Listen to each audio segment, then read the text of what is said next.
இனிமே கண்ணை மூடிட்டு கடலை எண்ணெய் வாங்கலாம்.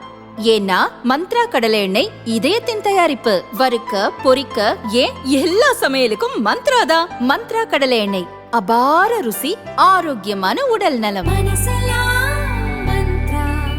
திருப்பதி ஏழுமலையான் கோயிலில் லட்டு தயாரிப்பதற்கு விலங்கு கொழுப்பு கலந்த நெய் பயன்படுத்தப்பட்டதாக புகார் எழுந்து பரபரப்பை ஏற்படுத்தியது. இது தொடர்பாக சிபிஐ விசாரித்து வருகிறது. இந்த வழக்கில் 223 பக்கங்கள் கொண்ட குற்றப்பத்திரிகையை நெல்லூர் கோர்ட்டில் சிபிஐ தாக்கல் செய்துள்ளது. அதில் தேவஸ்தான அதிகாரிகள் 9 பேர், பால்பண்ணை நிபுணர்கள் உட்பட 36 பேர் மீது குற்றம் சாட்டப்பட்டுள்ளது. 2019 முதல் 2024 வரை லட்டு தயாரிக்க பயன்படுத்தப்பட்ட நெய்யில் மாட்டுக் கொழுப்பு அல்லது பன்றி கொழுப்பு இருந்ததற்கான ஆதாரம் இல்லை. சுத்தமான நெய்க்கு பதிலாக பாமாயில், பாமோலின் எண்ணெய்களுடன் அசிட்டிக் ஆசிட் எஸ்டர் சேர்க்கப்பட்டுள்ளது. பசு நெய்யின் நிறம் மற்றும் மணத்திற்காக செயற்கை சுவையூட்டிகள் கலக்கப்பட்டுள்ளன. இவையெல்லாம் பால் பொருட்களின் தன்மையை பிரதிபலிக்கும் தன்மை கொண்டவை என்பதால் எளிதாக மோசடி செய்யப்பட்டுள்ளது.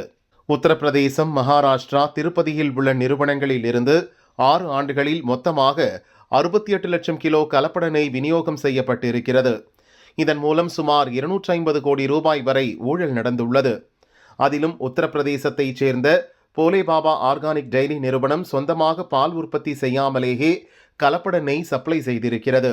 திருப்பதி தேவஸ்தான உணவு தரக்கட்டுப்பாட்டு அதிகாரிகளும் லஞ்சம் பெற்றுக்கொண்டு கலப்பட நெய்க்கு தரச்சான்று வழங்கியுள்ளனர் என்று சிபிஐ அறிக்கையில் கூறப்பட்டுள்ளது.